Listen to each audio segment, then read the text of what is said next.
저는 오늘 설교를 준비하기도 그랬고 또 설교를 하면서도 하나님이 주시는 정말 기쁨이 있었습니다. 왜냐하면 너무나 놀라운 축복에 대하여 전하는 시간이기 때문에 그렇습니다. 우리 그리스도인들은 너무나 놀라운 도움을 받으면서 사는 사람입니다. 성령님이시죠. 우리 안에 오신 하나님이십니다. 여러분 생각해 보세요. 하나님께서 우리 안에 오셔서 우리를 도우신다면 얼마나 놀라운 삶입니까? 성령께서 우리에게 오시는 이유는 우리가 하나님의 자녀라는 것을 확증하기 위해서 그렇습니다. 보증으로 오신 거예요. 우리가 하나님의 자녀라는 것을 확실하게 보증하는 것이 성령이십니다. 우리 안에 오신. 근데 그 성령님은 또한 우리가 하나님 앞에 갈 때까지 우리 약함을 도와주십니다. 26절에 보면 성령께서도 우리의 약함을 도와주십니다. 우리가 그런 사람입니다. 저도 그렇고 여러분도 그렇고 하나님이 마음에 오셔서 도와주시는 삶을 사는 사람들입니다. 정말 황홀할 정도로 놀라운 일이고 행복한 것 아닙니까? 성령님은 우리에게 뭘 도와주시나? 첫 번째는 기도를 도와주신다고 그랬습니다. 우리가 하나님께 드리는 기도를 도와주십니다. 26절에 보면 우리는 어떻게 기도해야 할지도 알지 못하지만 성령께서 친히 이루다 말할 수 없는 탄식으로 우리를 대신하여 간구하여 주십니다. 여러분 때때로 하나님께 기도를 어떻게 해야 될지 모를 때가 있잖아요. 또 내가 진짜 기도를 잘하는 걸까? 그런 생각이 들 때도 있잖아요. 또 어떤 때는 답답해서 그냥 주여라고 밖에는 부를 수가 없을 때도 있잖아요. 걱정하지 마십시오. 왜냐하면 성령께서 우리를 위해서 기도해 주시고 계시다는 겁니다. 여러분 하나님은 우리 마음을 다 아십니다. 우리가 꼭 말로 기도를 안 해도 하나님이 우리 마음을 다 아십니다. 27절에 사람의 마음을 꿰뚫어 보시는 하나님께서는 성령의 생각이 어떠한지를 아십니다. 성령께서 하나님의 뜻을 따라 성도를 대신하여 간구하시기 때문입니다. 지난 금식성회 때 오신 분들은 들으셨고 또 보셨겠습니다만 임은미 목사님께서 케냐의 선교사로 계셨을 때 그때 이야기를 하시면서 우리가 어떤 때는 정말 기도할 수가 없어서 주여라고만 불러도 훌륭한 기도가 된다는 것. 우리가 주여라고만 불러도 하나님은 다 아신다는 것. 우리의 기도를. 정말 그렇습니다. 성령께서 우리에게 오신 이유는 우리의 기도를 도와주시려고 하심입니다. 우리가 때때로는 정말 막막해서 어떻게 기도해야 될지 모를 때 그냥 주여라고 밖에는 부를 수 없을 때 그때도 훌륭한 기도가 된다는 겁니다. 성령께서 오셔서 우리를 위해서 대신 하나님께 기도해 주시니까. 그러나 저는 오늘 이 시간에 여러분이 이 영상과 이 말씀에 너무 은혜를 받지 않았으면 좋겠어요. 은혜는 받았으면 좋겠는데 너무 은혜를 받지 않은, 너무 은혜를 받아서 이제부터 죽을 때까지 계속 주여만 부르는 이렇게 되지는 않았으면 좋겠어요. 그런 점이 약간 걱정이 됩니다. 성령께서 우리를 도와주세요. 우리가 기도를 제대로 못할 때도 우리를 얼마든지 도와주세요. 그러나 성령께서 우리가 평생 죽을 때까지 계속 주여만 부르라고 제대로 한번 하나님 앞에 제대로 된 기도도 못 드려보고 계속 그냥 주여만 부르라고 그냥 주님이 알아서 기도해 주시겠지 그러라고 이런 은혜를 주시는 건 아닙니다. 여러분 오늘 이 말씀에서 우리가 진짜 주목해 봐야 될 구절이 있어요. 그것은 이루다 말할 수 없는 탄식으로. 성령께서 지금 우리 안에 오셔서 이루다 말할 수 없는 탄식으로 그렇게 기도를 해주신다는 거예요. 우리를 위해서. 그러면 이게 무슨 뜻이죠? 우리 형편이 그렇게 심각하고 문제가 깊다는 거잖아요. 아니 문제가 깊지도 않고 심각하지도 않은데 성령께서 이루다 말할 수 없는 탄식을 하실 이유가 뭐가 있습니까? 성령께서 심각하게 보시니까 그렇게 기도하잖아요. 그런데 우리는 그걸 몰라요. 성령은 아시고 그렇게 기도하시는데 우리는 우리 문제를 몰라요. 우리는 기도를 해도 성령께서 탄식할 만한 기도를 해요. 너는 어째서 그런 기도밖에 할 줄 모르니? 그런 기도만 하고 있다고요. 여러분, 우리가 기도하는 것을 실제로 녹음해서 우리 한번 같이 들어보실까요? 창피해서 고개를 못 들 거예요. 내가 밥을 먹을 때, 잠을 잘 때, 아침에 일어났을 때 이렇게 교회에 와서 그냥 이렇게 내 마음속에 일어나는 기도를 다 녹음해서 들어보면 결국은 좀 더 편하게 해주세요. 고통은 없애주세요. 좀 더 잘 살게 해주세요. 좀 더 잘 먹게 해주세요. 그냥 나밖에 없어요. 그냥 내 가족, 조금 더 가면 내 교회, 그냥 우리 나라. 우리 기도가 그런 기도밖에 안 된다고요. 그러니까 성령께서 탄식한다고요. 왜냐하면 우리의 문제는 너무 심각한데 우리가 그렇게밖에 기도를 못하니까. 지나고 난 다음에 보면 아무것도 아닌 문제들, 오히려 없었으면 더 좋았을 것 같은 것들을 구하느라고, 어린이 애들도 아니고 말입니다. 그런 수준의 기도밖에는 못하는 우리를 보시고 성령께서 이루다 말할 수 없는 탄식으로 기도를 하신다고요. 저는 고등학교 지나갈 때 입시에서 실패를 했던 적이 있습니다. 합격자 발표를 보는 날 제가 명단에 없다는 것을 알고 저 개인적으로도 크게 실망을 했지만 가장 머리에 떠오르는 분이 아버님이셨어요. 아버님이 저에 대해서 기대가 많으신 것 같은데, 그리고 제가 맞이고 제가 이렇게 입시에 실패한 것을 아버님이 얼마나 마음 아파하실까. 아버님 얼굴 뵐 면목이 없는 겁니다. 그런데 아버님이 아무렇지도 않으신 거예요. 그러나 아버님이 너무 태연하세요. 평상시와 똑같으세요. 얼굴 안색 하나 달라진 것이 없어요. 괜찮은 거구나. 아버님 아무렇지도 않으시구나. 그래서 저는 잘 먹고 잘 잤어요. 아버님이 괜찮으시니까 마음의 부담이 썩 없어졌죠. 그런데 며칠 뒤에 어머니께서 하시는 말씀이 제 마음을 쳤어요. 아버님이 며칠째 잠을 못 주무신다는, 도무지 잠을 못 주무신다는 거예요. 제 앞에서는 아무렇지도 않은 척하면서, 제가 혹시라도 미안해할까봐, 제가 혹시라도 마음에 짐이 될까봐 저 앞에서는 전혀 아무렇지도 않은 척 하시면 잠을 못 주무신다는 거예요. 사실 우리가 자녀를 길러보면 자녀 문제는 본인보다도 부모가 더 안타까워하지 않습니까? 저는 아버님의 마음을 정말 잊지 못했어요. 그게 오랫도록 기억이 납니다. 그러나 육신의 아버지도 그렇지만 저는 제 안에 계시는 성령님께서 가지고 있는 생각도 몰랐어요. 성령님은 도대체 무슨 생각을 하실까, 제 안에 오셔서. 제가 회심하던 때 저는 밤새도록 울면서 회개했습니다. 저는 제게 그렇게 회개할 제목이 많은 줄 몰랐어요.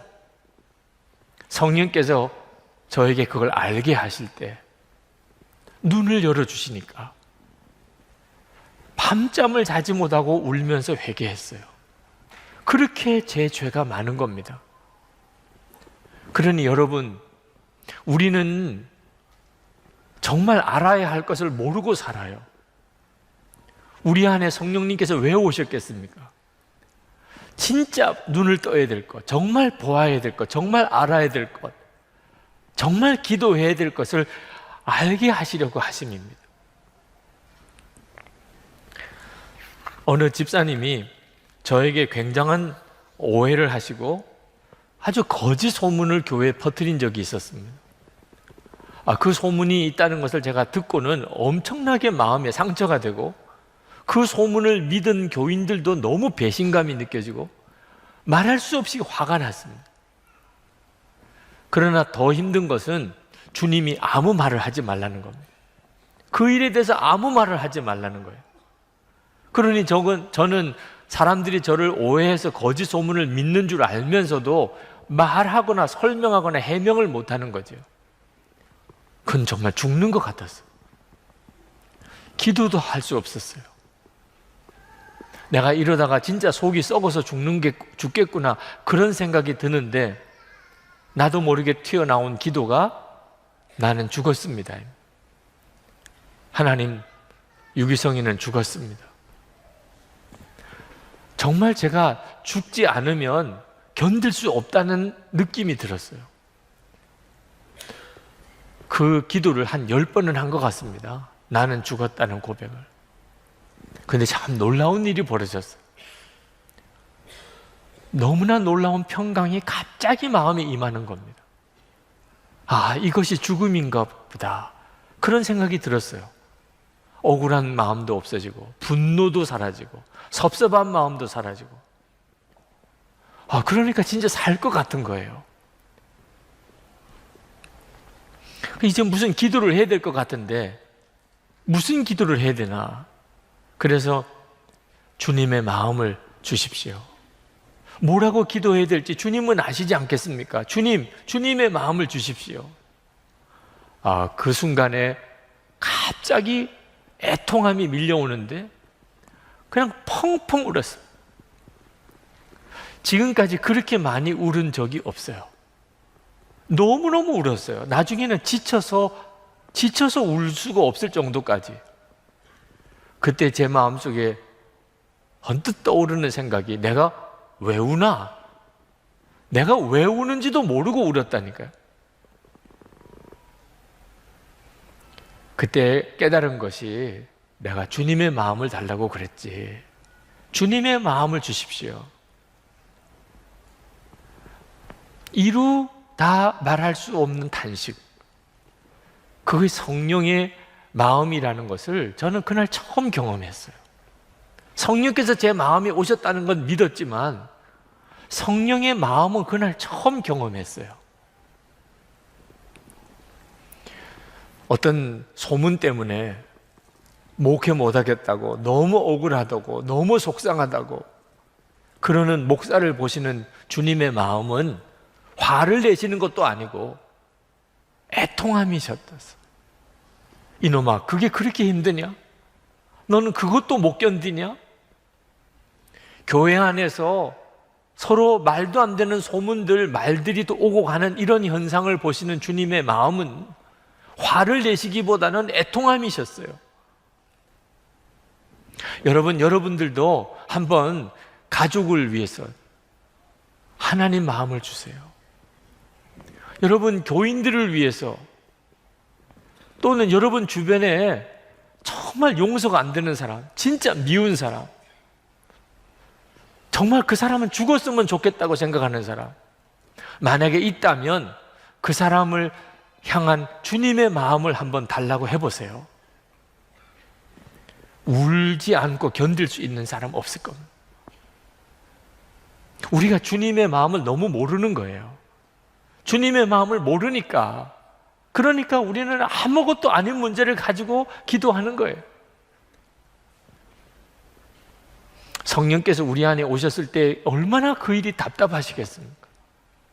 너는 진짜 기도할 제목이 따로 있는 거야. 그러므로 여러분, 성령의 도우심을 받아야 됩니다. 우리가 하나님 앞에 기도를 제대로 해야 우리가 제대로 살게 됩니다. 구하면 주신다고 그랬거든요. 잘못 구하면 이건 심각한 문제가 되는 겁니다. 그런데 우리가 어떻게 모든 걸 다 알고 기도할 수 있겠어요? 성령님이 그래서 오신 거예요. 성령님이 우리를 그래서 도우시는 거예요. 여러분, 하나님은 우리 마음을 다 아십니다. 모르실 수가 없지요. 우리 마음에 와 계시니까. 27절에 사람의 마음을 꿰뚫어 보시는 하나님께서는 성령의 생각이 어떠한지를 아십니다. 여러분, 이건 정말 놀라운 축복입니다.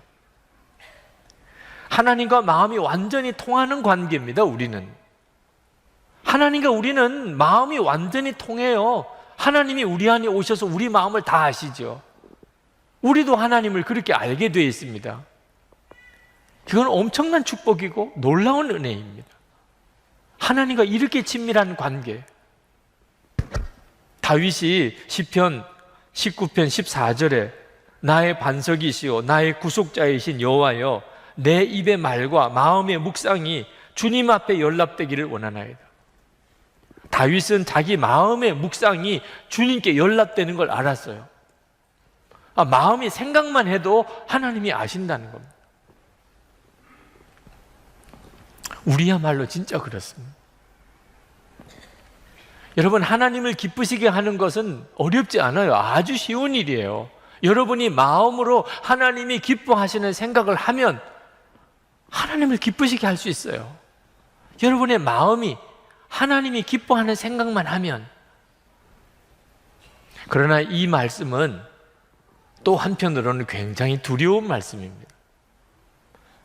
우리가 만약에 성령께서 내 마음에 계시다는 것을 진짜 믿지 못하면, 그러면 우리는 마음으로 짓는 생각으로 하나님 앞에 엄청난 죄를 짓는 거예요.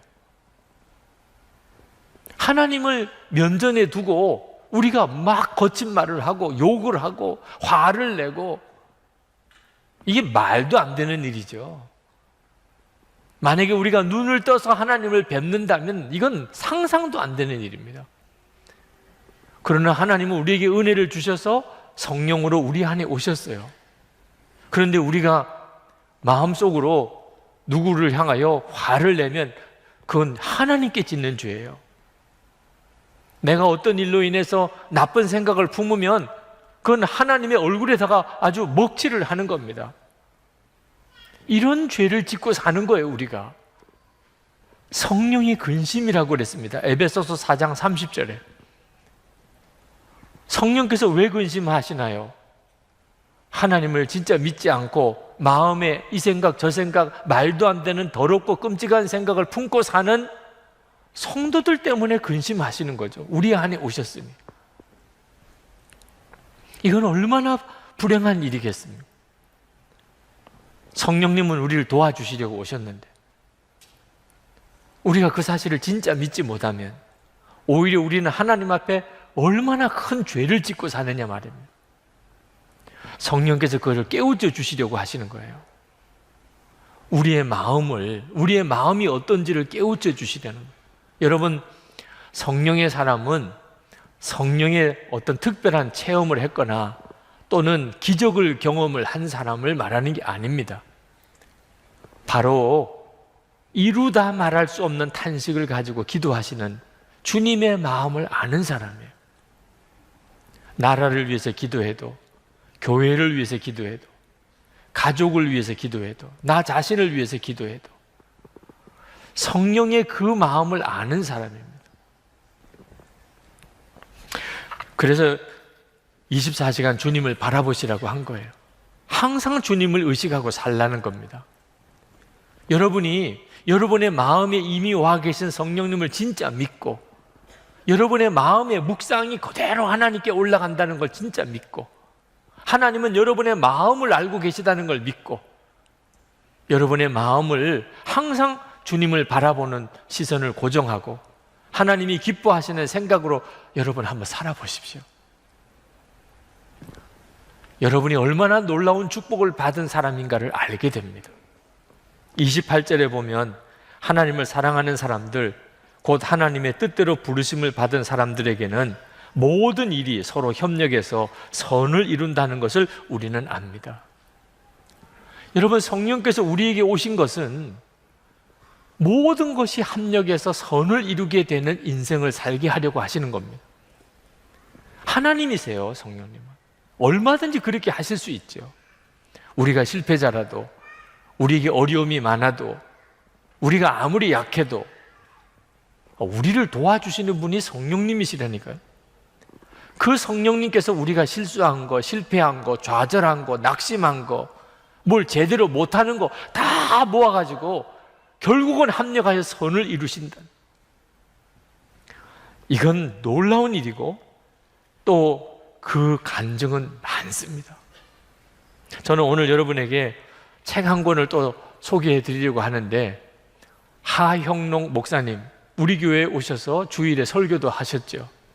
그분이 이번에 P31이라고 하는 제목으로 책을 쓰셨습니다. 이 P31은 잠언 31장을 말하는 것입니다. 하영록 목사님은 어려서 미국에 이민을 갔습니다.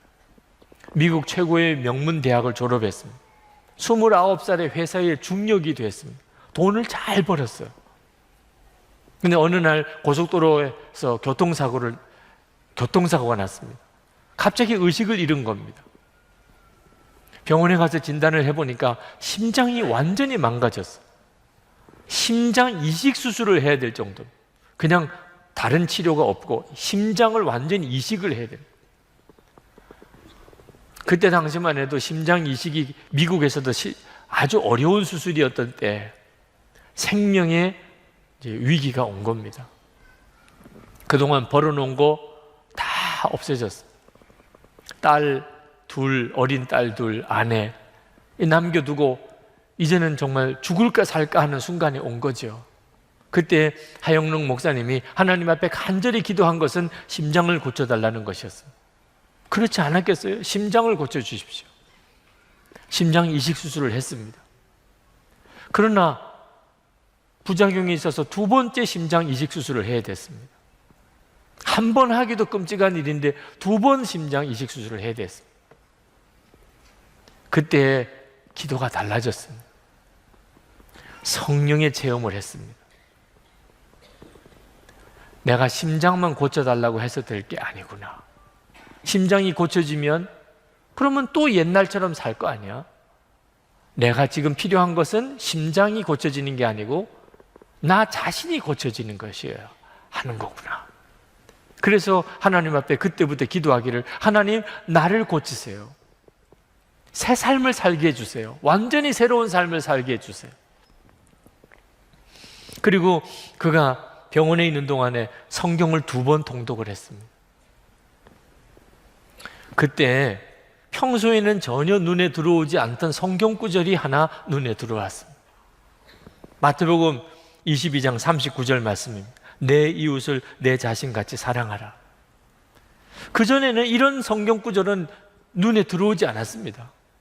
오직 성공해야지, 오직 돈 벌어서 잘 살아야지, 그렇게 살았습니다. 그런데 그렇게 성공하고 돈을 많이 벌어도 다른 사람에게는 아무런 도움이 안 되는 삶을 사는 겁니다. 자기는 성공을 했는데 다른 사람에게는 아무런 영향이 없는 겁니다. 이런 인생은 진짜 축복의 인생이 아니구나.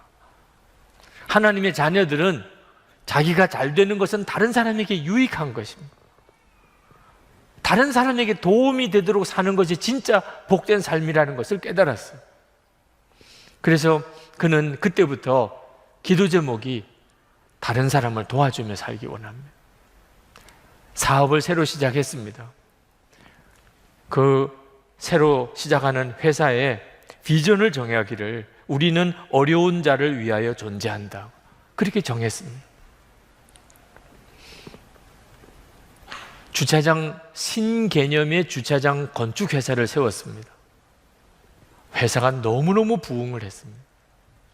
그 회사의 경영 원리가 잠언 31장입니다. 철저하게 잠언 31장에 있는 말씀대로만 회사를 경영했는데 회사가 그렇게 성공한 거예요.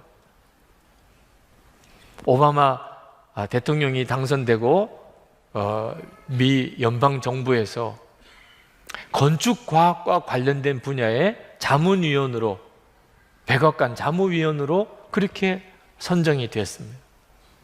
한국에서 KBS 글로벌 성공시대에 이분의 이야기가 소개가 됐습니다. 그런데 글로벌 성공시대에 그분의 이야기가 소개가 됐지만 진짜 중요한 부분이 빠졌어요. 그분이 성공했다는 게 중요한 게 아닙니다. 성경 말씀대로 회사를 경영했는데도 성공했다는 게 중요한 거죠. 그런데 KBS에서는 공영방송이라 그런 내용은 방영할 수가 없다고 그래서 성공한 내용만 소개를 했습니다. 하나님께서 진짜 이야기를 전해야 할 내용을 전해야 하겠기 때문에 저를 만나는 어떤 계기가 되었습니다. 저희 교회도 오셨고 그래서 책을 출판하게 됐습니다. 그 책이 이 책입니다. 이 책 속에는 단순히 하영록 목사님이 얼마나 성공했느냐 하는 이야기가 들어있는 게 아니고 성경 말씀으로 어떻게 그렇게 성공했느냐고 하는 것을 쓰고 있어요. 하영록 목사님은 큰 회사의 CEO지만 또 동시에 그는 목사입니다. 교회에서 목사로 세웠어요. 두 가지 다 아무런 어려움이 없대요. 회사 CEO나 교회 목사나. 왜? 똑같은 원리로 하니까, 똑같은 원리로. 성령님은 이렇게 우리를 도와주시는 거예요. 우리에게 어떤 실패가 있든지, 어떤 좌절이 있든지, 어떤 어려움이 있든지 성령님께서 도와주시기 시작하면 그러면 정말 놀라운 삶을 살게 되는 겁니다. 저는 저 개인적으로 이 로마서 8장 28절 하나님을 사랑하는 자, 곧 그 뜻대로 부르심을 입은 자들에게는 모든 것이 다 합력하여 선을 이루느니라. 이 말씀은 저의 말씀 기도입니다. 제 개인적인 말씀 기도예요. 하나님, 이 말씀이 저에게 이루어지기를 원합니다. 저는 개인적으로 제 삶에 실패가 있어요. 좌절도 있습니다. 하고 싶은 거 못한 것도 많아요. 생각할수록 부끄러운 순간들도 너무 많습니다. 지난 날을 돌아보면 너무 아쉬워요. 그런데 성령께서 도와주시려고 오셨다는 것. 결국은 선하게, 모든 것이 다 선하게 그렇게 결론 지어지게 만들어 주신다. 그러면 된 거잖아요. 실패가 있어도, 좌절이 있어도, 좀 부끄러운 일들이 있어도 결국은 선하게 만들어 주신다.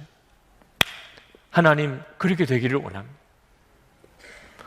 여러분들도 아마 여러분의 인생의 마무리가 어떻게 될지 궁금하신 분들이 있으실 겁니다. 내 인생은 정말 해피엔딩으로 끝날까? 여러분들도 실패가 있으실 거예요. 좌절도 있으실 겁니다. 낙심스러운 것도 있으실 거예요. 지금도 절망 가운데 있는 분도 있으실 거예요. 그래서 성령님이 오신 거라니까요. 성령께서 여러분을 도우시려고, 여러분들이 실패하고 좌절하고 낙심하고 모든 것들을 다 협력하여 결과적으로는 선을 이루게 만들어 주신다니까. 여러분, 그 성령님이 이미 여러분 안에 오신 걸 모르십니까? 그 성령님을 주목하시고 사셔야 됩니다. 문제는 우리가 정말 모든 것이 협력하여 선을 이루는 그 사람에 해당되느냐 하는 거겠죠. 정말 그렇게 하나님은 나를 택하셨을까요? 사도 바울은 한 가지만 점검해 보라고 말씀하십니다. 정말 나는 모든 것이 합력하여 선을 이루는 그런 사람이 택함을 받은 사람일까? 하나만 점검해 보라는 거예요. 하나님이 부르신 사람인지, 하나님이 택한 사람인지, 하나님의 뜻대로 정말 부름을 받았는지, 하나님을 사랑하느냐 하는 거예요. 하나님을 사랑하는 자, 곧 그 뜻대로 부르심을 받은 자들에게 하나님이 여러분을 모든 것을 협력하여 선을 이루는 이런 기가 막힌 인생으로 여러분을 부르셨는지 아닌지는 하나님을 사랑하는지를 보면 안다는 겁니다. 예수님께서도 요한복음 14장에서 성령을 보내주실 것에 대한 약속을 하시면서 성령이 임하신 사람은 어떤 사람인가? 주님을 사랑하게 된다는 겁니다. 그리고 주님의 말씀대로 살게 되고, 그리고 주님을 실제로 바라보게 된다는. 요한복음 14장 15절에 너희가 나를 사랑하면 나의 계명을 지키리라. 요한복음 14장 21절에 나의 계명을 지키는 자라야 나를 사랑하는 자니 나를 사랑하는 자는 내 아버지께 사랑을 받을 것이요 나도 그를 사랑하여 그에게 나를 나타내리라. 예수님께서 베드로가 예수님을 3번이나 부인하고 심지어 저주까지 하면서 낙심해서 고기잡이하러 떠나버렸습니다. 예수님은 그 베드로를 다시 사도로 다시 세우시려고 베드로를 만나러 가셨어요. 그리고 베드로에게 다른 말씀 안 하셨습니다. 한 가지만 물으셨어요. 내가 나를 사랑하느냐? 베드로는 정말 대답하기 힘든 질문이었습니다. 아니, 무슨 뻔뻔하게 무슨 얼굴로 예수님 사랑한다고 말할 수 있습니까? 예수님을 3번 부인하고 저주까지 했는데. 그런데 베드로는요, 그 속마음 중심에는 주님을 사랑하는 마음이 여전히 있었어요. 그렇게 미칠 것 같은 거예요. 자기 입으로 예수님을 3번씩이나 부인했긴 했지만 여전히 마음속에는 주님을 사랑하는 마음이 있어요. 그래서 베드로가 주님 아시잖아요. 주님 제 마음 아시잖아요. 제가 주님을 사랑하는지 안 하는지 다른 사람은 믿을 수 없다 그래도 주님은 아시잖아요. 내 속마음을 아시는 분이시잖아요. 그때 주님은 내 양을 먹이라 하고 다시 베드로를 사도로 세우셨다는 거예요. 이 시간에도 여러분에게 물어보고 싶어요. 여러분, 하나님 사랑하십니까? 대답을 못 하실 분들도 있으실 거예요. 내가 하나님을 사랑한다고 과연 말할 수 있나? 나 같은 자도 하나님을 사랑한다고 말해도 되나? 그러나 여러분, 이 질문은 진짜 중요한 질문이에요. 하나님을 사랑하느냐고 이 질문에 여러분이 어떻게 대답하느냐에 따라서 여러분의 인생은 달라지는 겁니다. 여러분, 하나님을 사랑한다고 도저히 내가 말을 할 수가 없다고 생각되시는 분, 여러분의 마음을 한번 스스로 살펴보세요. 여러분의 마음 깊은 곳에 겨자씨만한 믿음으로라도 내가 하나님을 사랑하는 거는 있어. 내 생활은 지금 좀 엉망이야. 하나님 기뻐하는 뜻대로 산다고 말할 수는 없어. 그러나 지금 내 마음 깊은 곳에는 하나님을 사랑하는 마음이 겨자씨만한 믿음이라도 있느냐고 물으시면 있지. 여러분, 오늘 예배를 드리면서 설교를 들으시면서 여러분이 아시잖아요. 여러분의 마음에 실제로 여러분의 마음의 중심이 어떤지. 다들 너 거짓말이야, 너는 아니야 라고 그래도 여러분은 스스로는 아시잖아요. 내 속에 하나님 사랑하는 마음이 있어. 여러분, 그게 기적인 걸 모르세요? 구원받지 못한 사람, 불신자들에게는 겨자씨만한 것도 없어요. 하나님을 사랑하는 마음이 도무지 없다고요. 구원받지 못한 사람에게는. 여러분에게 하나님을 사랑하는 마음이 겨자씨만큼이라도 있다면 성령께서 여러분 안에 계신 거예요. 성령께서만 그렇게 하실 수 있는 거니까. 언제까지 그 겨자씨만한 믿음으로만 사는 거는 문제가 있죠.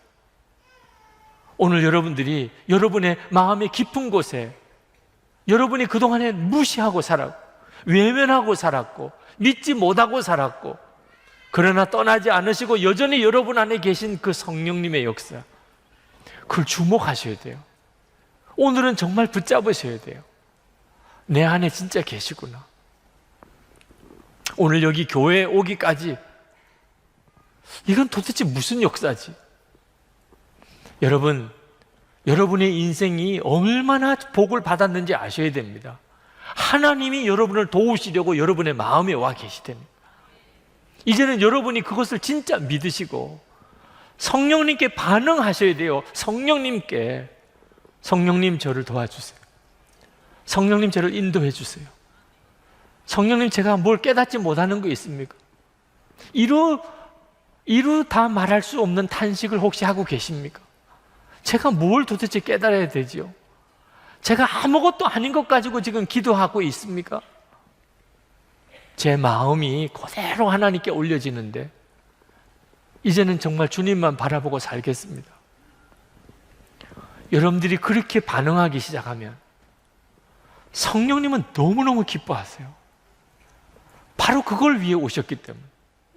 혹시 여러분 중에 목사님 오늘 설교를 듣는 중에 나는 이상할 정도로 아무것도 깨달아지는 게 없고 정말 하나도 귀에 안 들어옵니다, 그러신 분은 성령님이 안 계신 거지요.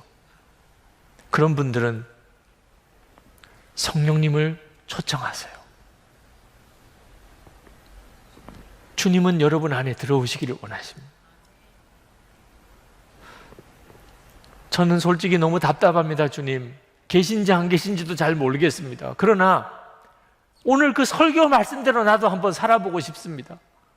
정말 모든 게 협력하여 선을 이루는 그 삶, 그런 삶을 나도 좀 살고 싶습니다. 주님, 제게 오세요. 제 마음에 오세요.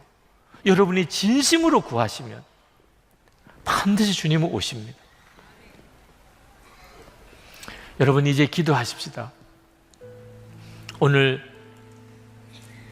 우리 마음속에 오셔서 우리를 도우시는 성령에 대해서 증거할 수 있게 된 것에 대해서 감사하고 있습니다. 그러나 여러분이 진짜 오늘 말씀을 성령의 감동으로 붙잡으시기를 바랍니다. 여러분 안에 오신 주님이십니다. 여러분이 그 성령의 인도하심을 정말 구하십시오. 주님은 여러분을 도우십니다. 기도를 도우시고 여러분의 마음을 변화시키시기를 원하시고, 그리고 여러분의 인생이 다 협력하여 선이 되게 해주십니다. 주님을 신뢰하십시오. 정말 주님을 구하십시오. 성령께 감사하고 성령님을 찬송하고 순종을 통하여 성령님을 높여드리시기 바랍니다. 다 같이 통성으로 기도하겠습니다. 자, 오늘 설교하는 이 로마서 8장 29절부터 39절 이 본문은 굉장히 강력한 메시지입니다. 그 핵심이 35절에 나와 있는데, 그 처음 말씀이 이렇게 나옵니다. 누가 우리를 그리스도의 사랑에서 끊을 수 있겠습니까? 아멘이시죠? 예, 여러분, 이 말씀은 굉장히 은혜가 됩니다. 누가 도대체 그리스도 예수의 사랑에서 우리를 끊을 수 있겠는가? 그죠? 그렇게 주님의 사랑은 확실한 사랑이라는. 그런데 사실 이 구절은 뒤에 하반절까지 읽어봐야 됩니다. 그 뒤에 구절이 굉장히 부담스럽습니다. 환난입니까? 곤고입니까? 박해입니까? 굶주림입니까? 헐벗음입니까? 위협입니까? 또는 칼입니까? 이 부분에 오면은 그렇게 쉽게 아멘이 잘 안 됩니다. 예를 들면 환난과 곤고와 박해와 굶주림과 헐벗음, 위협이나 또 칼, 이런 것들은 하나님의 사랑인가를 의심하게 만드는 것들이거든요. 여러분, 예수를 믿으시고 환난과 곤고와 박해를 당하거나 또는 헐벗고 굶주리게 되거나 또는 심지어 칼로 죽임을 당하게 될 때, 이것은 하나님의 사랑이야, 이렇게 말할 수 있겠습니까? 그러므로 오늘 이 말씀은 굉장히 강력한 메시지이면서도 동시에 우리의 믿음의 실상을 그대로 다 보여주는, 또 우리에게는 굉장히 부담스러운 말씀이기도 합니다. 저는 오늘 성령의 역사하심으로 우리가 이 말씀을 오늘 들으실 때 여러분의 마음에 어떤 일이 있어도 하나님과 여러분 사이에 이 사랑이 끊어지지 않는 사랑이라고 하는 확신을 얻게 되기를 축복합니다. 쉬운 일은 아닙니다. 정말 성령께서 역사하지 않으시면 그렇게 되지 못합니다. 그래서 더욱 성령의 역사하심을 우리가 갈망하게 되는 겁니다. 자, 먼저 확인할 것은 하나님께서 우리를 향한 사랑이 정말 끊어지지 않는 사랑인지, 끊을 수 없는 사랑인지를 한번 확인하는 것입니다. 여러분, 하나님이 우리를 사랑하시는데 그 사랑은 끊어지지 않는 사랑일까요? 그 점에 대해서 우리 안에 두려움이 있습니다. 끊어질 수도 있지 않을까 하는 두려움이 있습니다. 어느 경우가 그런 경우가 있을까요? 우리가 죄를 지었을 경우. 우리가 만약에 죄를 지으면 하나님이 우리를 사랑하시는 사랑이 끊어지지 않겠는가? 그래서 우리가 이렇게 하나님 앞에 예배를 드리러 나왔어도 마음속에 두려움이 우리 속에 있습니다. 하나님이 나를 정말 받아주실까? 내가 또 죄 짓고 왔는데. 근데 성경은 말합니다. 우리의 죄로 인하여도 하나님의 사랑은 끊을 수가 없다. 분명히 여러분 오늘 이 문제에 대해서 분명하셔야 됩니다. 하나님의 사랑은 우리의 죄로 인하여 끊어지지 않는다는 것입니다. 그 이유를 39절에서 이렇게 말씀합니다. 우리 주 예수 그리스도 안에 있는 하나님의 사랑에서 끊을 수 없습니다. 하나님의 사랑이 어떤 사랑이길래 주 예수 그리스도 안에 있는 하나님의 사랑이라 그랬습니다. 그러니까 하나님의 사랑은 주 예수 그리스도 안에 있는 사랑입니다. 주 예수 그리스도 안에 있는 사랑이 어떤 사랑이죠? 그 점을 잘 아셔야 하는 거죠. 30절 말씀에 보면 놀라운 선언을 하고 계십니다. 하나님께서는 이미 정하신 사람들을 부르시고 또한 부르신 사람들을 의롭게 하시고 의롭게 하신 사람들을 또한 영화롭게 하셨습니다. 29절부터 보면 이 구원의 단계가 5단계가 나옵니다. 하나님이 우리를 구원하시는 단계가 여러분은 어느쯤 단계에 있는지 한번 생각해 보십시오. 첫 번째는 미리 아시는 것입니다. 여러분, 하나님이 여러분을 미리 아셨다고 믿으십니까? 아멘이죠. 그리고 두 번째는 택하시는 것입니다. 여러분, 하나님이 여러분을 택하셨다는 사실을 믿으십니까? 아멘이죠. 세 번째는 부르셨다는 것입니다. 여러분, 하나님이 여러분을 부르셨다는 것도 믿으십니까? 교회에 나와 앉아 있으니까 안 믿을 수도 없는 거죠. 하나님이 나를 부르셨구나. 자, 세 번째 단계까지는 아멘입니다. 네 번째 단계는 하나님이 우리를 의롭게 하셨다는, 아멘입니까? 예수님의 십자가가 그것을 말해줍니다. 우리의 모든 죄를 주님이 다 사하시고 대신 예수님이 피 흘려 속죄해 주셨습니다. 그래서 우리를 의롭다고 하셨습니다. 다섯 번째는 우리를 영화롭게 하셨습니다. 그것도 아멘입니까? 이 문제에 대해서는 영 자신이 없는 분들이 있으실 겁니다. 하나님이 나를 미리 아시고 미리 택하시고 그리고 나를 부르시고 그리고 나를 의롭게 하시고, 많은 성도들이 예수님을 믿어도 여기까지는 확실히 믿습니다. 예수님이 나를 위해서 십자가에 죽으셨어. 그래서 나는 모든 죄가 사함 받았어. 나는 이제 의로워졌어. 여기까지는 너무나 잘 믿습니다.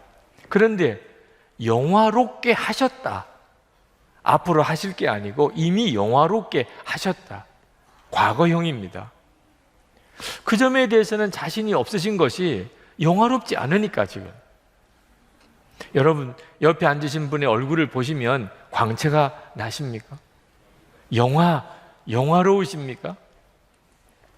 우리는 굉장히 그 점에 대해서 영 자신이 없습니다. 나는 아직까지 영화롭다고 말할 수는 없어.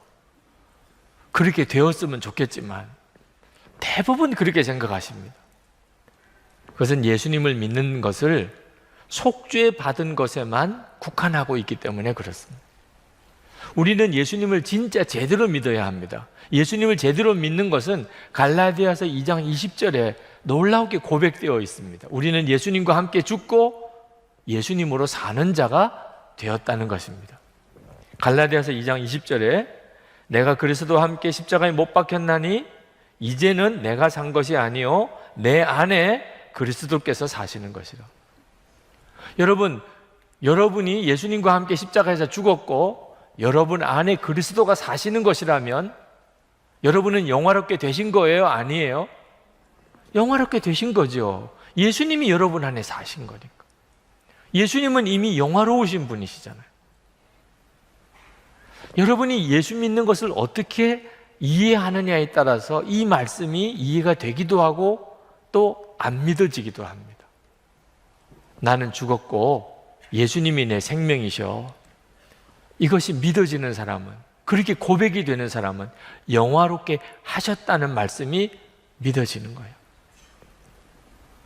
이 사실이 믿어지는 사람에게는 하나님이 나를 사랑하시는데 죄로 인하여 끊어질 수 있을까? 이건 말도 안 되는 겁니다. 우리가 어떤 죄를 지었다 할지라도 이미 우리는 영화롭게 된 사람입니다. 그리고 하나님이 우리를 그렇게 인도하세요. 하나님은 우리를 완벽하게 구원해 주셨습니다. 그 은혜를 믿으라는 거죠. 오늘 아침에 어느 여성도님이 예배가 끝나고 난 다음에 저에게 잠깐 상담을 하셨는데 시간이 너무 없으니까 상담을 제대로 드리지를 못했어요. 그래서 설교 때 약간 보충을 해드리려고 합니다. 그 성도님은 기도 응답을 못 받은 것에 대해서 안타까워하셨습니다. 그는 예수를 믿고 마음이 너무너무 간절한 사모하는 마음이 생기는데 그것은 정말 주님을 체험하고 싶은 것입니다. 어떤 사람은 예수님이 빛과 같이 자기에게 임하셨다고 하는 이야기도 들었고, 어떤 사람은 비둘기 같은 성령이 자기에게 임했다고 이런 말도 들었습니다. 그래서 자기도 정말 그렇게 하나님을 체험하고 싶었습니다. 그리고 기도했습니다. 기도했으면 받은 줄로 믿으라고 그래서 지금 기다리고 있습니다. 그런데 자기는 도무지 그런 은혜를 못 받고 있다는 겁니다. 목사님, 도대체 왜 나에게는 하나님이 그런 은혜를 안 주시는 건가요? 제가 그 성도님에게 말씀을 드렸어요. 성도님, 이미 성도님은 비둘기같이 성령이 임하시거나 빛으로 주님을 만나시는 것과 비교가 안 되는 너무나 놀라운 은혜를 이미 받고 있는 것을 모르고 있기 때문입니다. 이미 성도님 안에 주님이 임하셨습니다. 주님이 이미 성도님 안에 임하셨어요. 그 갈급함이 말해주고 있는 겁니다. 성도님 안에 주님이 임하지 않았다면 성도님이 이 갈급함은 설명할 수가 없습니다. 성도님이 빛으로 체험을 하든 비둘기같이 체험을 하든 그거는 부수적인 문제입니다. 더 중요한 것을 감사하고 기뻐하지 못하면 그러면 그 부수적인 것들을 통해서 결코 하나님의 은혜에 만족을 할 수가 없습니다. 여러분, 어린아이가 부모님과 함께 사는 것이 가장 큰 축복이죠. 그 부모님이 선물을 사가지고 오는 것은 부수적인 것입니다. 그런데 이 아이가 자기가 부모님과 함께 사는 것이 얼마나 놀라운 축복인지를 알지 못하고 엄마 아빠가 자기에게 원하는 선물을 안 사오는 것 때문에 만족하지 못하고 불평하고 한다면 철이 없는 거죠. 철이 없는. 그리고 그런 선물은 이 아이를 결코 진정한 만족을 줄 수가 없는 거죠. 부모님과 함께 있다는 것처럼 놀라운 축복이 어디 있나요? 여러분이 이미 충분한 은혜를 받았습니다. 여러분 안에 계신 주님이십니다. 예수님께서 여러분 안에 계시다는 것이 여러분이 충분한 은혜를 받고 있는 증거인 것입니다. 이런 체험도 저런 은혜도 다 부수적인 것들입니다. 하나님이 나를 사랑하시는데 내가 어떤 잘못을 해도 하나님이 나를 사랑하시는 것이 취소되지 않을 수 있겠는가? 물론입니다. 주님이 내 안에 오셨거든요. 31절 말씀에 사도 바울이 이렇게 말합니다. 하나님이 우리 편이시면 누가 우리를 대적하겠습니까? 자기 아들을 아끼지 않으시고 우리 모두를 위하여 내주신 분이 어찌 그 아들과 함께 모든 것을 우리에게 선물로 거저주지 않으시겠습니까? 이미 하나님은 우리에게 가장 중요한 것을 주셨어요. 우리 속에 주님이 오게 하셨어요. 예수님이 우리를 위해 십자가에 죽으셨을 뿐만 아니고 그 주님이 우리 안에 오게 하셨어요. 그렇다면 그 무엇이 도대체 우리를 하나님의 사랑에서 끊을 수 있겠느냐 말입니다. 우리가 죄를 지으면 항상 이 문제에 대해서 흔들립니다. 하나님이 진짜 나를 지금도 사랑하실까? 여러분, 성경을 정확히 아셔야 됩니다. 로마서 5장 8절에 우리가 아직 죄인 되었을 때에 그리스도께서 우리를 위하여 죽으심으로 하나님께서 우리에 대한 자기의 사랑을 확증하셨느니라. 여러분, 하나님이 여러분을 언제 사랑하셨는지를 아셔야 됩니다. 여러분이 죄인이었을 때. 예수 믿으시고 사랑하신 거 아닙니다. 여러분이 큐티를 잘하니까 그때부터 사랑하신 것도 아닙니다. 여러분이 이렇게 주일마다 교회 와서 예배를 잘 드리니까 그때부터 사랑하신 것도 아닙니다. 여러분이 진짜 말할 수 없는 죄인이었을 때 하나님은 여러분을 위해서 당신의 독생자를 주시고 대신 십자가에 죽게 하심으로 여러분을 향한 사랑을 확증하셨습니다. 이걸 분명히 아셔야 됩니다. 내가 어떤 죄를 지을지라도 하나님의 사랑은 끊을 수가 없다. 끊어지지 않는다. 한 번은 어느 국회의원이 모임을 가지고 있는 곳에 갔어요. 갔더니 그분이 여러 사람들하고 악수하면서 인사하는 것을 이렇게 보았습니다. 보니까 다 똑같이 인사하는 게 아니더라고요.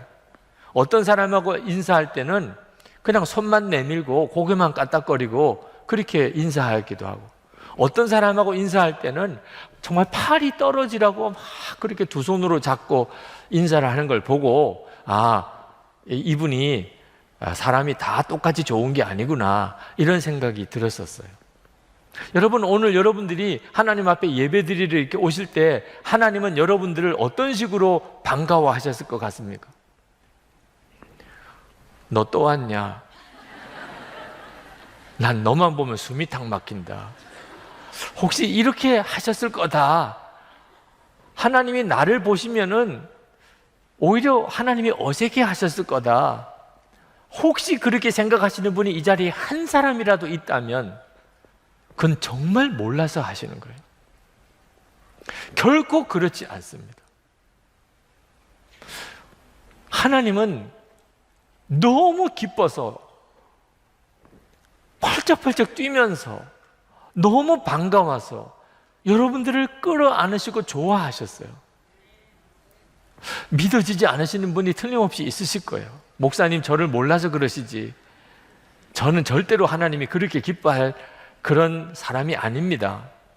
이사야 43장을 보면 거기에 이스라엘 백성들을 향하여 하나님이 이렇게 말씀합니다. 1절에 보면 너는 내 것이라. 4절에 보면 내가 너를 보배롭고 존귀하게 여기고 너를 사랑하였다. 야, 도대체 이스라엘 백성들이 얼만큼 잘했길래 하나님이 이렇게까지 말씀하셨을까? 근데 참 실망스럽게도 8절에 보면 눈이 있어도 소경이요 귀가 있어도 귀머거리인 백성이라고 말씀하셨어요. 얼마나 말을 안 들었으면, 도대체 하나님을 얼마나 속을 썩였으면 너희는 눈이 있어도 보지 못하고 귀가 있어도 듣지 못하는 자들, 그러셨을까? 그런데 더 이상한 것은 그런 이스라엘 백성들에게 주님은 내가 너를 보배롭고 존귀하게 여기고 너를 사랑하였다는 말은 또 무슨 말이죠? 하나님이 그들의 아버지시니까. 그렇게 속썩이는 백성이지만 하나님께서 그들의 아버지시니까 이스라엘 백성들을 그렇게 말씀하신 거예요. 7절 말씀에 보면 이렇게 쓰셨습니다. 내 이름으로 일컫는 자, 곧 내가 내 영광을 위하여 창조한 자라고 그들을 내가 지었고 만들었느니라. 이스라엘 백성들을 하나님이 창조하시고 만들었기 때문에 그렇게 속썩이는 자들이라도 하나님은 그들을 보배롭고 존귀하게 그리고 사랑하고 기뻐하셨다. 여러분, 우리들은 어떤 존재입니까? 예수님께서 대신 죽어주신 분, 그리고 그 영으로 우리 안에 오신 분이에요. 그런 사람입니다, 우리가. 그리고 우리 안에 오신 성령께서 우리가 하나님의 자녀임을 증거하십니다. 그렇다면 오늘 하나님께서 여러분이 교회에 오셨을 때 누구라도 말입니다, 오늘 이 자리에 계신 분 중에 어떤 사람이라도 기뻐한다는 말에 대해서 여러분이 의심할 수 있으시겠습니까? 정말 평소에 교회 안 나오시던 분, 오늘 정말 어떻게 한번 오신 분, 아마 하나님은 거의 미칠 지경이실 거예요. 좋아서. 그 점을 여러분이 믿으셔야 돼요. 우리의 죄로 인하여 하나님의 사랑은 절대로 끊어지지 않습니다. 33절에 34절에 의롭다 하시는 분이 하나님이신데 누가 감히 그들을 정죄하겠습니까? 그리스도 예수는 죽으셨지만 오히려 살아나셔서 하나님의 오른쪽에 계시며 우리를 위하여 대신 간구하여 주십니다. 이런 사랑을 하나님이 우리에게 지금 베풀고 계십니다. 그런데 말입니다. 참 이상한 것은 이런 사랑을 하나님이 우리에게 부어주시고 계시는데도 우리가 불행한 것은 도대체 이게 또 어떻게 설명해야 됩니까? 그런 하나님의 사랑을 받으면서도 우리의 마음에 기쁨이 없고 우리의 삶에 감사가 없고 하나님의 역사와 영광을 드러내지 못하는 것은 왜 그렇죠? 하나님의 사랑을 짝사랑으로 만들어 버렸기 때문에. 여러분, 짝사랑해 보신 적이 있습니까? 짝사랑 받아본 적이 있습니까? 위로의 말씀을 드립니다. 정말 고통스럽습니다. 짝사랑은요, 하는 것도 힘들고 받는 것도 힘들어요. 사랑은 둘 다가 서로를 사랑해야 이게 정말 행복한 것이죠. 일방적인 사랑, 짝사랑은 엄청난 고통입니다. 그런데 하나님이 우리를 그렇게 사랑하시지만 짝사랑이 되어버렸어요. 하나님은 우리를 그렇게 사랑하시고 우리는 세상을 사랑하고, 이런 식으로 하나님의 사랑을 짝사랑으로 만들어 버렸기 때문에 우리의 삶에 그런 엄청난 사랑을 받고도 기쁨이 없는 것입니다. 그러므로 이 끊을 수 없는 이 사랑, 하나님과 우리 사이에 이 사랑이 진짜 우리에게 행복하려면 우리도 하나님을 사랑하는 사랑이 끊을 수 없는 사랑이어야 되는 것입니다. 여러분에게 그런 점에서 물어보고 싶어요. 여러분의 하나님을 향한 사랑은 끊을 수 없는 사랑입니까? 그건 어떻게 검증하지요? 여러분의 사랑이, 하나님을 향한 사랑이 끊을 수 없는 사랑이라는 것은 어떻게 검증하느냐 말이에요. 고난을 당해 봐야 하는 것입니다. 고난을 당해 봐야 여러분이 하나님을 향한 사랑이 끊을 수 없는 사랑인지를 알게 됩니다. 그래서 말씀하시는 거예요. 우리가 환난을 당하고 그리고 곤고하고 박해를 받고 굶주리고 헐벗고 그리고 위협을 당하고 또 칼로 죽임을 당하는 이런 순간이 왔을 때 비로소 우리 사랑이, 하나님을 향한 사랑이 진짜인지 끊을 수 없는 사랑인지를 알 수 있게 되는 겁니다.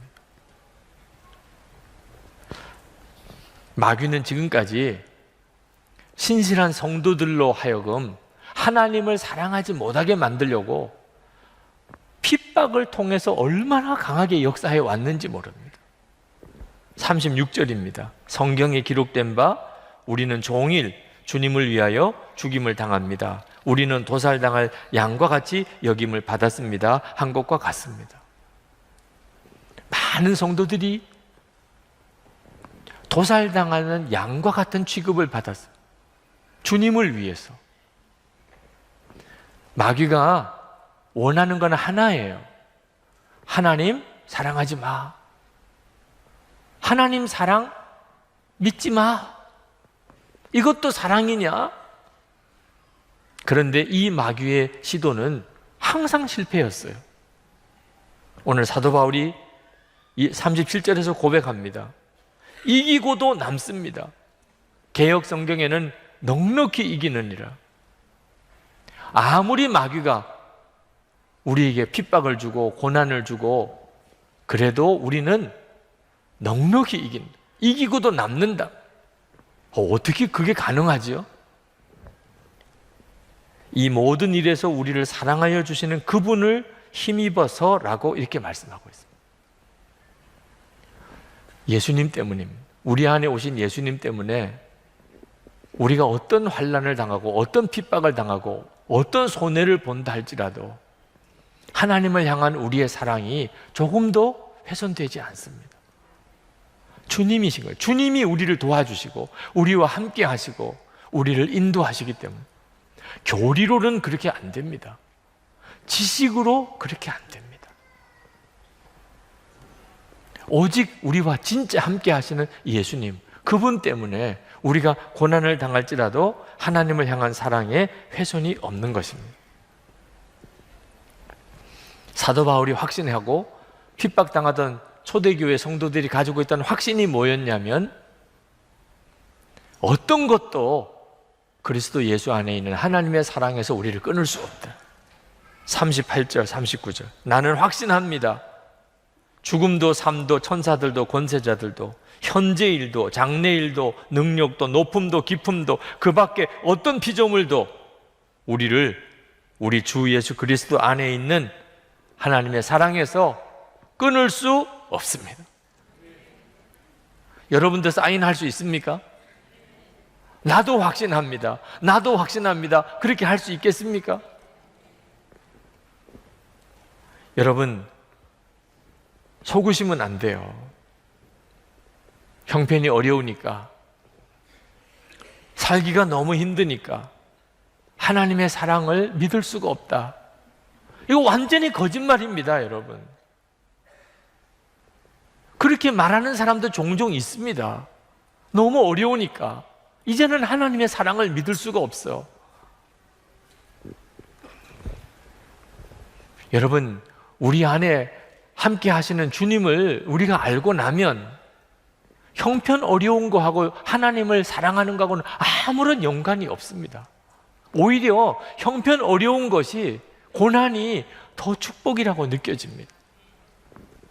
미국 최초의 해외 선교사였던 아도니람 저드슨 선교사님, 그가 20대 초반에 미얀마로 선교사로 갔습니다. 그때 당시에 미얀마는 선교사들에게 있어서는 끔찍한 나라였습니다. 근데 이 아도니람 저드슨 선교사가 앤이라고 하는 자매를 사랑했습니다. 그는 미얀마로 선교사로 가기 전에 이 앤과 결혼하고 싶었어요. 결혼해서 같이 가고 싶었어요. 그래서 그 장인 어른에게 결혼을 허락해 달라고 편지를 썼습니다. 거기에 이렇게 썼습니다. 따님이 저랑 결혼하면 아버님은 바로 내년 봄에 따님과 헤어져 이 세상에서 다시는 보지 못하실 겁니다. 이게 뭐 허락해 달라고 쓴 거예요? 아니면 허락해 달래 주지 말라고 쓴 거예요? 정말 황당한 편지를 썼어요. 따님은 선교지에서 고난을 겪게 될 겁니다. 바다의 위험과 인도 남부의 치명적인 기후와 극심한 가난과 모욕과 압제와 심지어 비참한 죽음에까지 노출될 것입니다. 그래도 저희의 결혼을 허락해 주십시오. 하늘 집을 떠나 따님과 아버님을 위해, 그리고 죽어가는 수많은 영혼들을 위해, 시온과 하나님의 영광을 위해 돌아가신 분을 위해 허락해 주십시오. 곧 의의 면류관을 쓴 따님을 영광의 세계에서 볼 소망으로 허락해 주십시오. 앤의 아버지가 너무 황당한 거예요. 그래서 딸에게 너가 결정하라. 너가 가고 싶으면 가고 싶지 않으면 가지 마라. 그 앤이 자기 친구 리디아 킴볼에게 이런 편지를 썼습니다. 하나님이 막지만 않으신다면 이 이교도의 땅에서 보낼 날이 기대가 돼. 리디아, 이곳에서의 모든 안락과 즐거움을 포기하고 친척과 친구들을 향한 사랑도 접고 하나님의 섭리 가운데 부르시는 곳으로 가기로 결심했어. 이 앤 저드슨은 20대에 첫 아이를 낳고 그리고 미얀마에서 죽습니다. 그 길을 간 거예요. 그럴 줄 알고 간 거예요.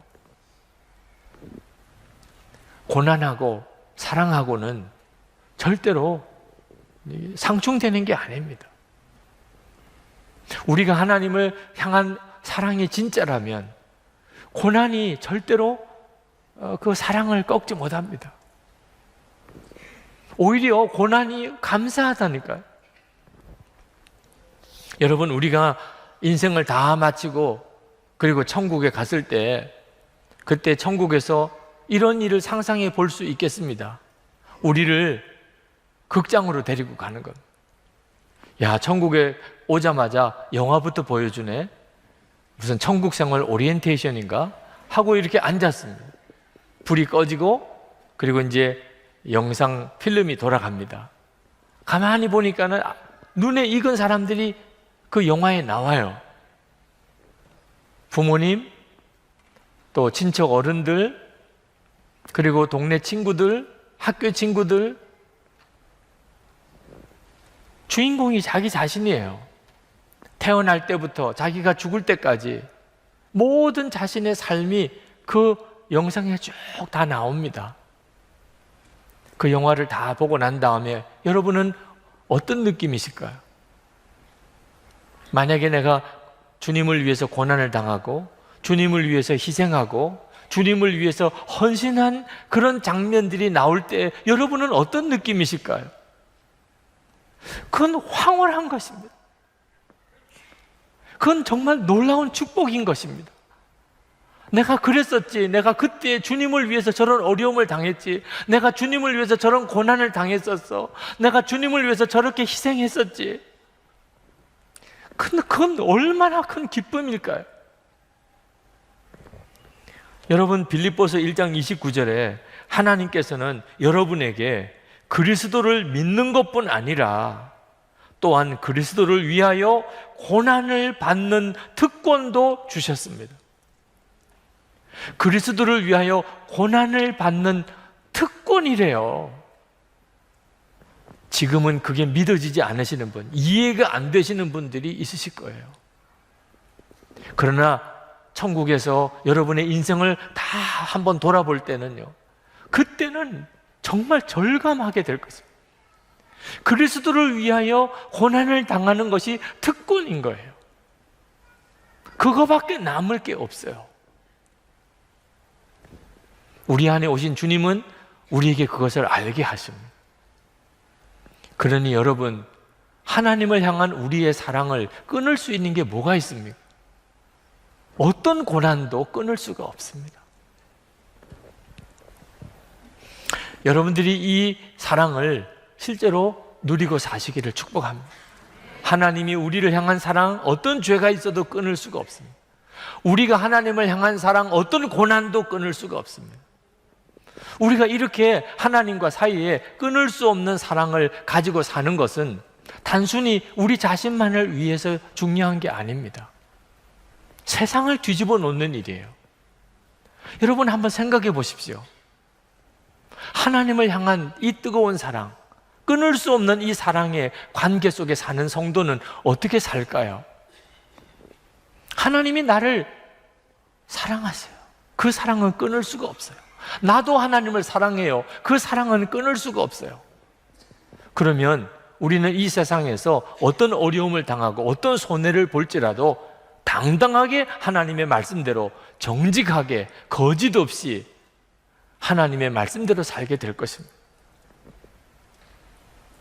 오늘 여기에 계신 분이 한 2,000명 정도, 3부 예배만 드리시는 분이 한 2,000명 정도 되는데, 여러분 이 나라에 2,000명만이라도 하나님과 사랑을 끊을 수 없는 사랑을 진짜 믿고 그게 믿어지고, 그래서 어떤 어려움이 올지라도 하나님의 말씀대로만 사는 사람이 있다면 우리나라 어떻게 될까요? 어제 뉴스를 보니까 미국 대법원에서 동성애 합헌 판정을 했더라고요. 이제 미국에는 동성애 문제는 전 모든 주가 다 합헌으로 인정을 해야 됩니다. 이제는 동성애가 죄라고 하면은 법을 어기는 것이 이제 미국 전역의 연방법이 된 거예요. 우리나라도 그 영향을 아마 조만간에 심각하게 받을 것 같습니다. 우리는 걱정스러운 것이 소돔과 고모라가 왜 유황불 심판을 받았습니까? 그 소돔과 고모라 땅은 완전히 동성애 판이었어요. 그래서 하나님이 그 땅을 벌을 주셨다. 맞는 이야기예요. 그게 우리를 걱정스럽게 하고 기도하는 거예요. 그러나 여러분, 소돔과 고모라가 동성애 때문에 유황불 심판 받은 것만 아니라는 사실을 알아야 돼요. 의인 10사람이 없었기 때문이었어요. 의인 10사람이 없었기 때문에 유황불 심판 받은 거예요. 여러분, 오늘 여기에 2,000명이 있다고. 2,000명이 하나님의 사랑, 하나님을 향한 사랑, 끊을 수 없는 사랑, 이런 사랑에 감격하고 확신하는 사람, 그래서 무슨 일이 있어도 하나님의 말씀대로 사는 사람 2,000명이 있다면 이 나라가 문제가 되겠어요? 여러분, 하나님을 이렇게 사랑하고 하나님의 사랑을 이렇게 경험하는 사람, 그렇기 때문에 원수도 사랑해요. 원수도. 손양훈 목사님만 그런 게 아니고 하나님을 그렇게 사랑하고 하나님도 그렇게 사랑받는 그런 사람은 당연히 원수도 사랑하죠. 자, 원수도 사랑하는 사람이 여기 2,000명이 있습니다. 아마 텔레비전 방송국에서 카메라 들고 찾아와서 여기 원수도 사랑하는 사람이 한 2,000명쯤 모여 있다며요. 정말 취재할 만한 일이지 않겠습니까? 지금 우리나라 사회에 원수도 사랑하는 사람이 2,000명씩이나 모여 있어요. 이건 정말 뉴스감 아닙니까? 여러분, 정말 하나님과의 사랑이 끊을 수 없는 사랑이기 때문에 이제는 두려움도 없어요. 염려도 없어요. 아, 하나님이 나를 그렇게 사랑하시는데, 나도 하나님을 그렇게 사랑하는데 염려하고 두려울 게 뭐가 있습니까? 그저 모든 게 기쁘고 모든 게 감사해. 그런 사람이 여기 2,000명이 있어요. 그러면 우리의 가정이 어떻게 되겠습니까? 우리의 일터가 어떻게 되겠습니까? 우리 교회 공동체가 어떤 공동체가 되겠습니까? 이건 상상만 해도 흥분할 일이에요. 상상만 해도. 그러니 오늘 이 말씀을 그저 성경에 있으니까 한번 읽고 지나갈 일이 아니라 그 말입니다. 이건 엄청난 메시지예요. 그동안에 왜 우리가 하나님을 믿는다고 그러면서도 하나님은 사랑이라고 노래까지도 했으면서도 우리 가정 하나가 천국같이 되지 못하고 교회 공동체가 천국 같은 공동체가 되지 못했습니까? 하나님과 우리 사이가 끊을 수 없는 이 사랑의 관계라는 사실에 대해서 우리가 분명하지 않았기 때문입니다. 오늘도 나는 하나님과의 이런 뜨거운 사랑의 관계가 있다는 것을 아직도 나는 가슴에 잘 느껴지지 않습니다. 그러신 분들에게 말씀드리고 싶어요. 언제까지 그렇게 살면 안 됩니다. 예수를 믿고도 그렇게 사는 것은요, 그건 거의 저주와 같은 겁니다. 예수를 믿으셨다면 하나님과의 나와의 사랑, 끊을 수 없는 그 사랑의 깊은 사랑에 빠져들어 살아야지요. 그러려면 이렇게 하세요. 하나님, 제 목숨을 바쳐서 하나님을 사랑합니다. 꼭 목숨을 바쳐서 하나님, 제가 순교할지라도 저는 하나님을 사랑합니다. 그렇게 여러분이 직접 고백해 보세요. 여러분의 마음이 별로 감동이 안 되는 것 같아요. 뭔가 역사가 일어나야 그런 감동도 하는 거지. 분위기가 잡혀야 뭐 그런 감동도 하는 거지. 하나님이 나에게 무슨 놀라운 은혜를 부어 주셔야 이런 감동, 그런 정말 극단적인 고백도 나오는 거지. 그렇지 않습니다. 이미 하나님은 상상이 안 되는 은혜를 부어 주시고 계세요. 독생자 주셨잖아요. 예수님은 십자가에 죽으셨잖아요. 주 예수님은 이미 우리 안에 오셨잖아요. 하나님이 우리에게 뭘 더 어떻게 액션을 취하셔야 됩니까? 그게 짝사랑이 되게 해버리니까 문제가 된 겁니다. 여러분, 저도 하나님을 목숨을 다해 사랑하겠습니다. 이렇게 고백하라는 이야기는 하나님의 사랑을 짝사랑 되지 말게 해보라는 거예요. 여러분이 빛이신 주님 앞에 등지지 말고 돌아서시라는 거예요. 그러면 무슨 일이 벌어지는지를 보시라는 거예요. 이건 황홀한 일입니다. 여러분도 살고 가정도 살고 그리고 교회도 살고 나라와 민족도 사는 길입니다. 기도하십시다. 이 시간 하나님 앞에 여러분 정말 간절한 마음으로 기도하시기 바랍니다. 하나님이 우리를 부르신 것은 그 어떤 것으로도 끊을 수 없는 사랑의 관계로 부르셨습니다. 그 사랑의 관계 속에 사셔야 됩니다. 모두에게 허락하신 은혜입니다. 여러분이 주님께 기도하십시오. 그 사랑을 달라고 기도하지 마시고 이미 주셨으니까, 주님, 저도 목숨을 다해 주님을 사랑합니다. 여러분이 진정으로 여러분의 마음에서부터 믿음으로 기도해 보십시오. 비로소 여러분을 향한 하나님의 사랑을 여러분이 절감할 수 있게 되실 것입니다. 다 같이 통성으로 기도하겠습니다. 오늘 여러분들과 함께 나눌 설교는 하나님의 택하심, 우리의 구원에 있어서 하나님의 선택하심에 대한 은혜에 대한 말씀입니다. 우리 모두는 다 하나님의 선택하신 은혜를 받았습니다. 우리가 뭘 잘나서도 아니고, 우리가 뭘 잘해서도 아니고, 우리가 뭐 착한 사람이기 때문도 아니고, 전적으로 하나님의 긍휼로 하나님이 우리를 택하셔서 우리가 구원받았습니다. 하나님이 우리에게 요구하시는 것은 우리가 죄인이라는 사실을 고백하고 회개하고, 그리고 우리를 위해서 예수님이 십자가에 달려 죽으셨다는 사실을 정말 믿고 예수님을 영접하는 것, 그것밖에는 하나님이 우리에게 요구하시는 것이 없습니다. 그러면 누구든지 다 하나님의 자녀가 되는 축복을 받습니다. 이것은 정말 놀라운 복음입니다. 이 복음이 전 세계에 전해지고, 이제는 정말 몇 안 되는 족속 외에는 이 복음이 모든 족속에게 다 전해진 때에 우리가 있습니다. 이 십자가의 복음을 전하는 일에 가장 결정적인 공헌을 한 사람이 사도 바울입니다. 사도 바울을 이방인의 사도라고 그렇게 부르고 있죠. 근데 사도 바울에게 있어서 마음에 끊임없는 고통이 있습니다. 그것은 자기의 동족인 유대인들이 이 십자가의 복음을 거절한 겁니다. 유대인들은 구원은 하나님의 율법을 지켜서 되는 거라고 그들은 굳게 믿었습니다. 그 말은 하나님의 율법을 가진 유대인들 자기들만 구원을 받는다는 뜻이죠. 하나님의 율법이 없는 이방인들은 다 하나님이 지옥의 불쏘시개로 만들었다고까지 그들은 생각했습니다.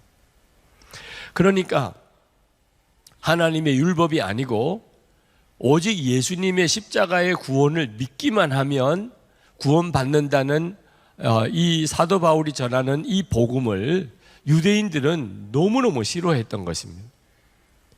그래서 유대인들이 사도 바울이 전하는 복음을 거절하고 사도 바울을 말할 수 없이 핍박을 했습니다. 사도 바울에게 있어서의 마음의 고민은, 유대인들은 하나님이 택한 백성입니다. 그런데 어떻게 하나님이 택하심이 이렇게 취소될 수 있나? 하나님이 택한 백성이 어떻게 하나님의 복음을 거절할 수 있냐 하는 것. 유대인들은 하나님의 영광을 보았습니다. 그들은 하나님의 자녀라고 하는 그런 직분을 받았습니다. 그들에게는 하나님께서 언약을 주셨고, 그들에게는 하나님이 율법을 주셨고, 그들에게는 하나님께 예배 드릴 수 있게 하나님이 예배 법을 가르쳐 주셨고, 예수 그리스도도 유대인에게서 났죠. 그런데 그들이 어떻게 하나님이 주신 이 복음을 거절할 수 있냐 말이에요. 이것은 사도 바울에게 굉장한 고민이었습니다. 근데 성령께서 사도 바울에게 그 비밀을 가르쳐 주셨는데, 이것이 로마서 9장, 10장, 11장에 나오는 내용입니다. 이 내용은 단순히 유대인의 문제만 아니고 우리 모두에게도 굉장히 중요한 내용입니다. 하나님께서 사도 바울에게 깨우쳐 주신 것이, 첫 번째는 하나님의 택하신 유대인들이 십자가의 복음을 거절한 것은 하나님의 약속이 폐해졌다는 뜻이 아니라는 것입니다.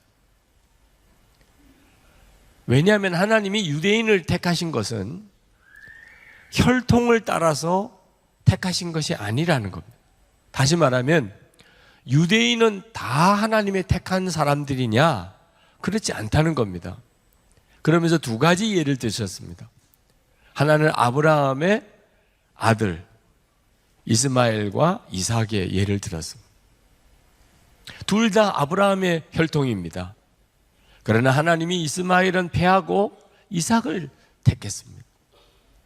그리고 이삭과 리브가의 쌍둥이 아들 에서와 야곱, 둘 다 이삭과 리브가의 아들입니다. 그러나 하나님이 에서는 패하시고 야곱을 택하셨습니다. 그러니까 혈통적으로는 아브라함의 후손이라도 다 하나님이 택하신 건 아니라는 겁니다. 하나님이 그 중에서도 생명 있는 믿음을 가지고 있는 이들을 택하셨다는 겁니다. 하나님이 유대인을 택하신 것은 단순히 유대인은 구원하고 다른 민족은 다 멸하기 위하여 유대인을 택하신 게 아니었습니다. 하나님이 유대인을 택하신 것은 사명을 주시려고 택하신 것이었습니다. 다시 말하면 유대인을 통하여 하나님의 영광도 보여주시고 언약도 주시고 율법도 주시고 예배도 주시고, 그리고 하나님께서 유대인을 통하여 그 혈통을 따라 예수 그리스도도 나게 하시고, 이것은 다 유대인을 통하여 이방인들을 구원하려고 하심이었습니다. 절대로 유대인만 구원하려고 하는 것이 아니었습니다. 그런데 유대인들은 자기들만 구원받는다고 생각했습니다. 그리고 그것을 자랑하고 교만해졌습니다. 그리고 이방인들은 무시하고 멸시하고 지옥의 불쏘시개라고 말했습니다. 이건 하나님의 택하심과 완전히 반대되는 것이었습니다. 그래서 유대인들이 복음을 거절하게 되고 그로 인해 이방인들에게 복음의 문이 열리게 된 겁니다. 그러나 하나님은 유대인들을 아주 버리셨나? 그게 아니고 나중에는 이방인들이 구원의 수가 다 찰 때가 되면 유대인들도 예수를 믿는 역사가 일어나게 될 것이라 로마서 11장에 나옵니다. 이것이 하나님의 계획이라는 것을 하나님이 사도 바울에게 가르쳐 주셨어요. 여러분, 하나님의 이 선택하시는 은혜에 대해서 여러분이 잘 아셔야 됩니다. 우리가 구원받은 것은 절대로 우리가 잘나서 우리가 뭘 잘해서 아닙니다. 우리가 구원받을 만한 무슨 선한 것이 있어서 우리가 구원받은 거 아닙니다. 전적으로 하나님의 은혜입니다.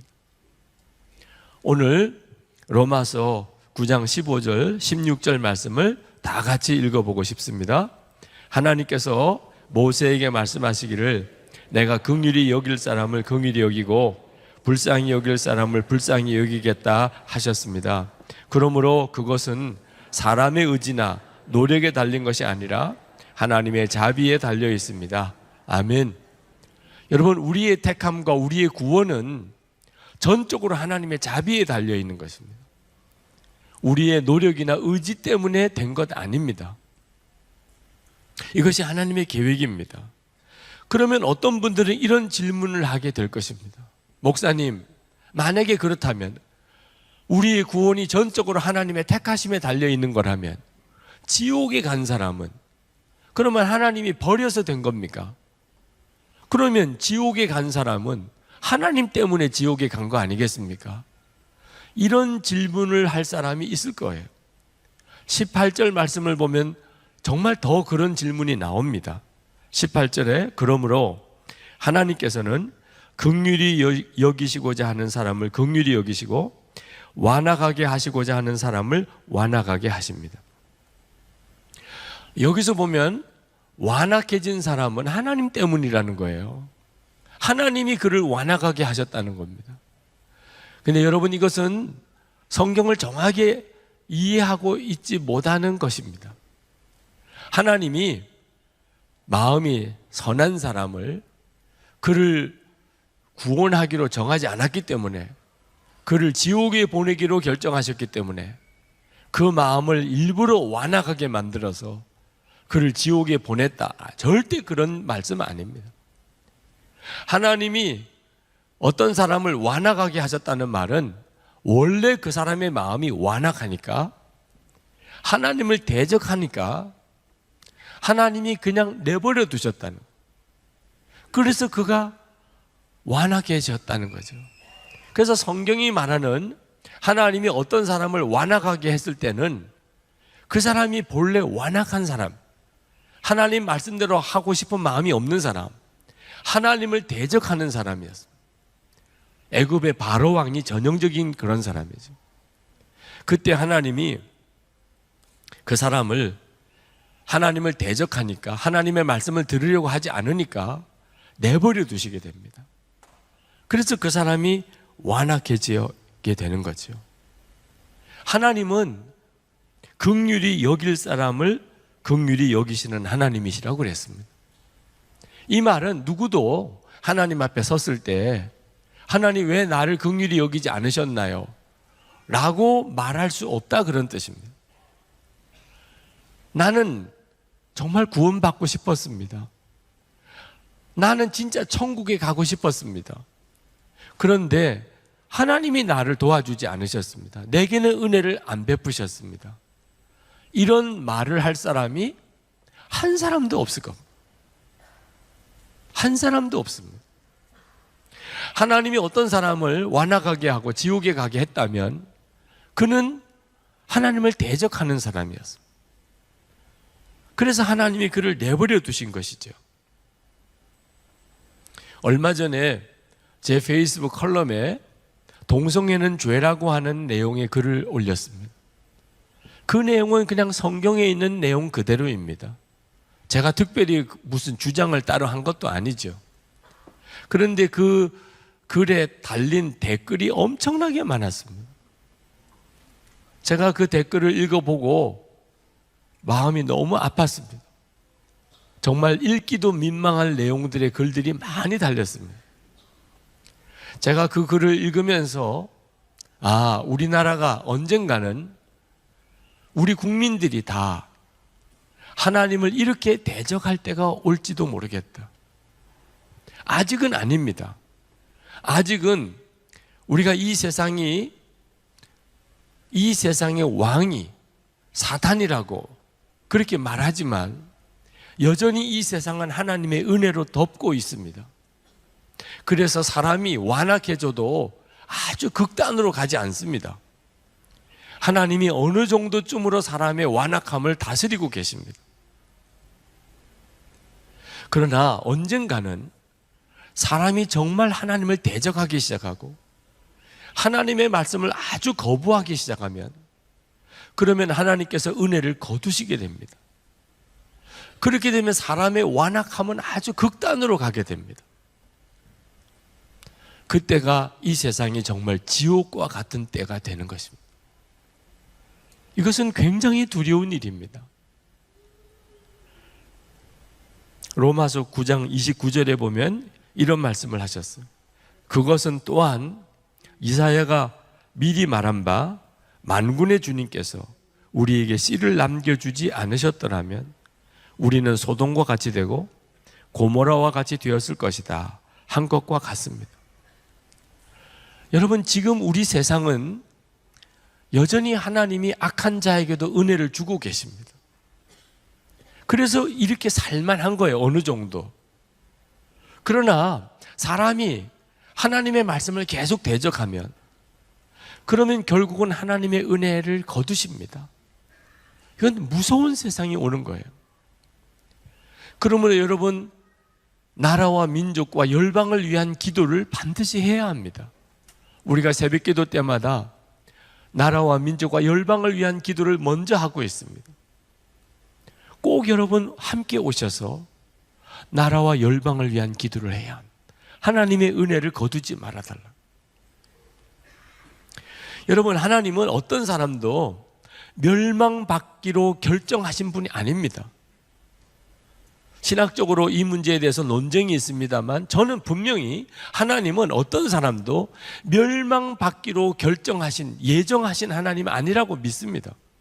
하나님은 누구든지 다 구원받기를 원하십니다. 성경에 나와 있어요. 요한복음 7장 37절을 봅시다. 명절 끝날 곧 큰 날에 예수께서 서서 외쳐 이르시되 누구든지 목마르거든 내게로 와서 마시라. 누구든지라고 그랬습니다. 예수님은 어떤 한 사람도 예외시키지 않았어요. 누구든지 구원받으라는 거예요. 사도행전 2장 21절에 누구든지 주의 이름을 부르는 자는 구원을 받으리라 하였느니라.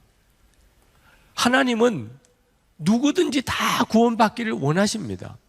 여러분 성구사전에 누구든지라고 하는 항목을 한번 찾아보거나 인터넷 검색에서 성구 검색에 누구든지를 한번 찾아보십시오. 얼마나 많은 구절이 나오는지 깜짝 놀라실 겁니다.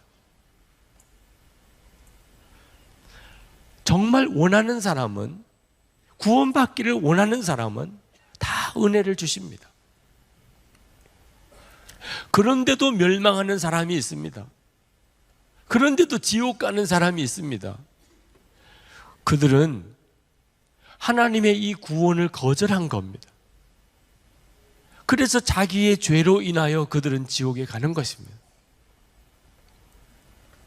팀 켈러 목사님, 그분이 로마서 강해에서 케네디 제임스 목사님의 글 하나를 인용을 하면서 이 내용에 대해서 이렇게 설명을 했습니다. 어떤 사람에게 친구 5이 있는데 어느 날 이 친구 5이 은행 강도를 모의하고 있다는 것을 알았습니다. 그래서 그 친구를 찾아갔습니다. 한 자리에 모여서 은행 강도를 하려고 지금 의논하고 있는 중에 있었습니다. 제발 그렇게 하지 마라고. 그건 너희들이 다 죽는 일이라고. 그렇게 막았는데도 불구하고 이 5명의 친구들은 은행 강도 짓을 하려고 뛰쳐나갔습니다. 이 사람이 그 나가는 5명 중에 급하게 그냥 한 사람을 붙잡았습니다. 그리고 그 사람과 함께 뒹굴었습니다. 서로 치고받고 하면서도 절대로 그 사람을 놓지 않았습니다. 결국은 이 한 사람은 은행 강도 짓에 같이 동참을 못했고 나머지 4사람은 가서 은행 강도를 실행을 하고 그리고는 사람을 죽이고 그리고 경찰에게 또 총에 맞아 죽고 다른 사람은 붙잡혀서 결국은 사형을 당했습니다. 자, 이와 같은 일이 벌어졌을 때 은행 강도 짓을 모의했었지만 은행 강도를 실제로 하지 못했던 이 사람은 자기가 뭐 선해서 구원받은 거 아닙니다. 그는 여전히 멸망을 당할 그 사람입니다. 죽어 마땅한 사람입니다. 그러나 전적으로 택함을 받은 거예요. 4사람은 자기들의 죄로 인해 죽은 겁니다. 그러므로 여러분, 우리가 지옥에 간다면 그건 전적으로 우리 죄 때문입니다. 우리가 만약에 천국에 간다면 그건 전적으로 예수님의 은혜 때문입니다. 이것이 바로 하나님의 택하심의 은혜인 것입니다. 여러분들에게는 그러면 질문이 생길 겁니다. 나는 택함 받은 사람일까? 나는 그렇게 구원받기로 택함을 받았을까? 그런 질문이 여러분에게 있으실 거예요. 당연히 그런 질문을 하시게 될 겁니다. 그런 분에게 저는 2가지 확인해 보라고 권해드리고 싶습니다. 여러분이 정말 택함 받은 사람인지. 하나는 예수님을 진짜 영접했느냐 하는 겁니다. 예수님을 영접하셨습니까? 요한복음 1장 12절 13절 말씀입니다. 영접하는 자, 곧 그 이름을 믿는 자들에게는 하나님의 자녀가 되는 권세를 주셨으니 이는 혈통으로나 육정으로나 사람의 뜻으로 나지 아니하고 오직 하나님께로부터 난 자들이니라. 여러분이 예수님을 정말 여러분의 주님으로 구주로 영접했다면 여러분은 택함 받은 사람, 여러분은 은혜 받은 사람. 이건 정말 놀라운 은혜입니다. 또 하나 확인해 보시기 바랍니다. 하나님을 사랑하느냐 하는 것입니다. 하나님을 그냥 믿는 것도 아니고 사랑하느냐. 로마서 8장 28절에 우리가 알거니와 하나님을 사랑하는 자 곧 그의 뜻대로 부르심을 입은 자들에게는 모든 것이 합력하여 선을 이루느니라. 하나님을 사랑하는 마음은 아무에게나 있지 않습니다. 하나님이 택하여 은혜를 주신 사람의 마음에만 하나님을 사랑하는 마음이 있습니다. 그러므로 여러분이 예수님을 영접했었고 하나님을 사랑한다면 여러분은 축하받으실 사람, 정말 놀라운 은혜를 받고 있는 것입니다. 여러분이 뭘 잘나서도 아니고 잘해서도 아닙니다. 어떻게 내가 이런 은혜를 받았을까 스스로 놀랄 정도예요. 모든 사람이 다 그렇게 되는 건 아닌데 어떻게 나는 이렇게 하나님의 택하신 은혜를 받았을까? 하나님이 택하신 사람들을 보면은 다른 사람들보다 특별히 능력이 많아서 또는 자격이 있어서 또는 잘나서 그렇게 택함을 받은 게 아님을 알 수가 있습니다. 아브라함은 자녀도 없었습니다. 아버지는 우상 만드는 사람이었습니다. 형이 자기보다 먼저 죽은 집안에 슬픔이 있는 사람이었습니다. 오직 하나님 믿은 거 하나밖에 없습니다. 이삭, 그 형인 이스마엘보다 그가 잘났다고 말할 수 있는 게 없어요. 그는 아주 나약하고 조용한 남자입니다. 야곱은 형 에서보다도 훨씬 못한 사람입니다. 사기꾼에 가까운 거짓말장이에요. 요셉은 11번째 아들입니다. 에브라임은 형 므낫세 동생이에요. 장자 축복을 받는데 에브라임은 둘째인데도 하나님이 에브라임을 택하여 그 아버지 반열에 세웠습니다. 하나님의 택하신 것을 보면 이상하게도 약한 사람, 자격이 없는 사람, 뭔지 부족한 사람, 둘째, 그런 사람들을 하나님이 택하신 걸 봅니다. 그건 뭘 말하는 거죠? 은혜를 알게 하려고 하시면. 우리가 택함을 받은 것도 꼭 같습니다. 여러분 절대로 착각하면 안 됩니다. 여러분이 은혜를 받았다는 말, 택함을 받았다는 말은 여러분이 뭔가 부족하고 못나서 그런 겁니다. 그래서 하나님이 여러분을 택하신 거예요. 하나님이 이스라엘 백성을 택하신 것도 모든 민족 중에 가장 작은 민족이기 때문이라고 그랬습니다. 신명기 7장 7절에 여호와께서 너희를 기뻐하시고 너희를 선택하심은 너희가 다른 민족보다 수가 많은 용고가 아니라 너희가 모든 민족 가운데 가장 작은 이유임이라. 여러분이 하나님의 은혜를 받았고 하나님의 택함을 받은 것은 정말 기뻐할 일이지만 그 말은 무슨 뜻이냐? 여러분은 다른 사람보다 못한 사람이고 문제도 많고 자격도 없는 사람이란 뜻입니다. 그러므로 절대로 자랑할 거리는 아니에요. 기뻐하지만 자랑할 거리는 아닙니다.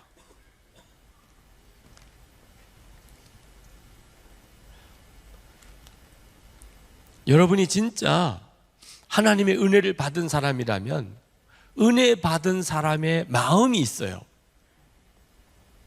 여러분이 정말 은혜 받은 사람인지 아닌지는 여러분의 마음의 특징이 있습니다. 그것이 바로 사도 바울에게 나타나고 있어요. 오늘 본문에 사도 바울은 이방인의 사도입니다. 그 말은 유대인들에게는 민족 배신자와 같은 의미예요. 동족 유대인들을 떠나서 이방인들이 하나님의 자녀다, 하나님의 택한 백성이다, 이렇게 전하고 다니는 이 사도 바울에 대해서 유대인들은 아주 무서운 배신감, 그리고 정말 죽이고 싶은 마음이 들었던 사람입니다. 그래서 실제로 사도 바울은 유대인들에게 굉장한 핍박을 받았습니다. 그런데 사도 바울은 유대인들에게 어떤 마음을 가졌는가? 로마서 9장 1절부터 4절까지 한번 보겠습니다. 나는 그리스도 안에서 참말을 하고 거짓말을 하지 않습니다. 내 양심이 성령을 힘입어서 이것을 증언하여 줍니다. 나에게는 큰 슬픔이 있고 내 마음에는 끊임없는 고통이 있습니다. 나는 육신으로 내 동족인 내 결례를 위하는 일이라면 내가 저주를 받아서 그리스도에게서 끊어질지라도 달게 받겠습니다. 내 동족은 이스라엘 백성입니다. 여러분, 지금 이 말씀은요, 자기를 죽이려고 하는 동족들에게 하는 이야기예요. 유대인들은 사도 바울을 죽이려고 하는데, 사도 바울은 자기 동족 유대인들이 구원을 받을 수만 있다면 내가 그리스도에게서 끊어질지라도 내가 달게 받겠습니다. 동족을 향하여 눈물의 기도가 있어요. 애통하는 기도가 있어요. 여러분, 유대인들도 택함 받은 사람, 사도 바울도 택함 받은 사람이에요. 그런데 마음이 완전히 다릅니다. 유대인들은 자기만 자랑하고 택함 받았던 것을 교만하게 여기고 이방인들을 멸시하고 무시하고, 그런데 사도 바울은 자기를 죽이려고 하는 유대인들 동족을 향하여 자기가 그를 위해서 대신 죽을 수도 있다는 마음으로 기도합니다. 어떤 게 진짜일까요? 사도 바울이 진짜인 것입니다. 택함 받은 사람, 진짜 택함 받은 사람에게는 택함 받은 사람다운 마음이 있는 겁니다. 은혜 받은 사람은 은혜 받은 마음이 있는 거예요. 이게 바로 예수님의 마음입니다. 예수님은 예수님을 십자가 못 박아 죽이려고 하는 사람에게 하나님께 대신 기도했어요. 저들을 벌하지 말아 주십시오. 자기 죄를 알지 못합니다. 스데반 집사도 돌에 맞아 죽으면서 하나님께 기도했어요. 저들의 죄를 사하여 주십시오. 여러분, 은혜 받은 사람, 하나님이 정말 구원하기를 택함 받은 사람에게 마음에는 자기를 핍박하는 사람에게조차 사랑하고 그를 위해 기도하고 그를 위해 눈물 흘리는 마음이 있습니다. 이걸 보고 이 사람이 진짜 은혜 받은 사람이구나, 택함 받은 사람이구나 하는 것을 알 수가 있어요. 모세가 이스라엘 백성을 데리고 출애굽했을 때 이스라엘 백성들이 모세가 시내산에 올라가서 하나님의 계명을 받아오는 동안에 금송아지를 만들었잖아요. 하나님이 대노하셨습니다. 하나님께서 모세에게 말씀하시기를 내가 저들을 다 멸할 것이라. 그리고 너를 통하여 새로운 민족을 내가 만들어서 가나안 땅에 들어가게 할 것이라. 그때 모세가 어떻게 했습니까? 출애굽기 32장 32절에 하나님이여, 하나님께서 이 백성을 사하지 아니하시려거든 내 이름을 생명책에서 지워버려 주옵소서. 모세는 자기 동족을 이렇게 사랑했습니다. 동족의 죄를 위해서 자기가 대신 죽을 각오를 하고 기도했습니다. 이것이 은혜 받은 사람, 택함 받은 사람의 마음입니다. 이런 은혜를 받은 사람은 민족의식조차도 뛰어넘습니다.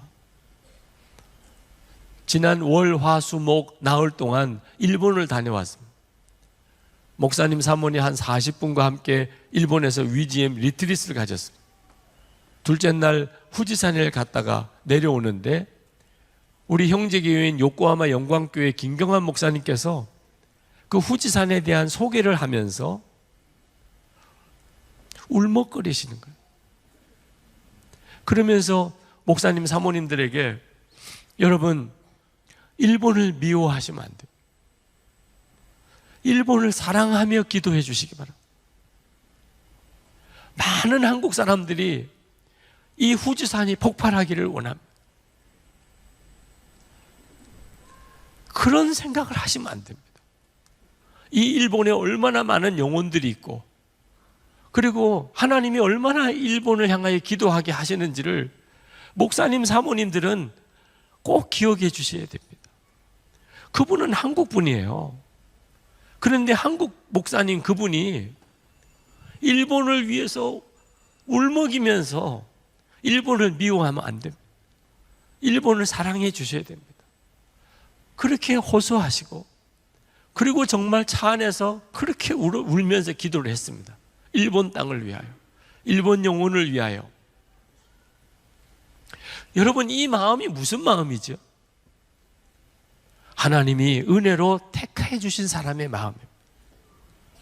우리가 그런 은혜를 받았으니까, 내가 하나님으로부터 그런 택함을 받았으니까 자꾸 내 마음에서부터도 나를 혹시 미워하는 사람, 나를 죽이려고 하는 사람조차도 그를 위하여 기도가 나오고, 동족은 말할 것도 없고 우리 민족에게 있어서 너무나 아픔을 주었던 그런 나라도 품고 기도가 되는 것입니다.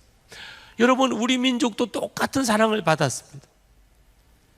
우리 한국에 와서 복음을 전했던 최초의 선교사였던 토마스 선교사님, 그분은 20대 초반의 나이에 복음 들고 대동강을 따라 올라오다가 배가 불타고, 그리고는 백사장에서 참수 순교했습니다. 포졸 나졸이었던 박충관이 목을 치려고 하는 순간에 그에게 성경책을 전해주고, 그리고는 한국말을 모르니까 예수 예수 예수 3번 부르고 그는 목배임을 당해 죽었습니다. 여러분, 영국 사람입니다. 우리 민족하고 조선민족하고 무슨 상관이 있습니까? 우리 민족을 위해서 그렇게 죽어야 될 이유가 뭐가 있습니까? 이것이 바로 은혜 받은 사람의 마음, 하나님의 택함을 받은 사람의 마음.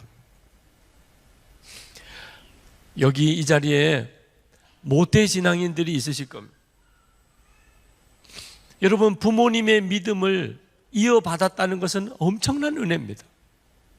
예수를 믿는 데 있어서 이보다 더 참 걸림돌이 없는 이런 복이 어디 있겠습니까? 그러나 여러분, 모태신앙 절대로 그것 가지고서 자랑할 거 아닙니다. 모태신앙인이라면 사명이 더 큽니다. 다른 사람이 받지 못한 은혜를 받았습니다. 그건 더 큰 사명을 맡겼다는 뜻입니다. 저는 3대째 목사입니다. 3대째 목사는 절대로 자랑할 거리가 아닙니다. 이건 다른 목사님보다 더 큰 사명을 받았다는 것입니다. 만약에 이걸 자랑한다면 그건 화가 될 것입니다. 유대인들이 그랬습니다. 유대인들은 택함을 받았고 은혜를 받았습니다. 그런데 그들은 다 자기 것으로만 삼았습니다. 사도 바울은 은혜를 받았습니다. 택함 받았습니다. 그는 하나님을 위하여 그리고 사람들을 위하여 자기 목숨을 다 내놓았습니다. 우리 주변에는 도무지 예수 믿을 것 같지 않은 사람들이 있습니다. 예수 믿는 사람을 무섭게 핍박하는 사람도 있습니다. 그들을 향하여 여러분의 마음이 어떻습니까? 저런 사람들은 좀 없으면 좋겠어. 저런 사람들은 다 지옥에 보내야 돼. 그러면 그 사람 자신이 택함 받은 사람 아닙니다. 하나님의 은혜 받은 사람, 택함 받은 사람은 절대로 그런 마음 갖지 않습니다. 아무리 핍박하는 사람, 아무리 예수를 믿는 사람을 무섭게 해코지하는 사람이라도 그를 위해 눈물로 기도하게 됩니다. 왜? 그 사람도 하나님의 은혜로 변화되어서 하나님의 큰 종이 될 가능성이 얼마든지 있기 때문에. 사도 바울이 그랬지 않습니까? 사도 바울이 예수님 믿는 사람 핍박하다가 그가 예수님 때문에 오히려 순교한 사람이잖아요. 그래서 사도 바울이 로마서 12장 14절에 너희를 박해하는 자를 축복하라. 축복하고 저주하지 말라. 아마 사도 바울 자기 심정이 었을 거예요.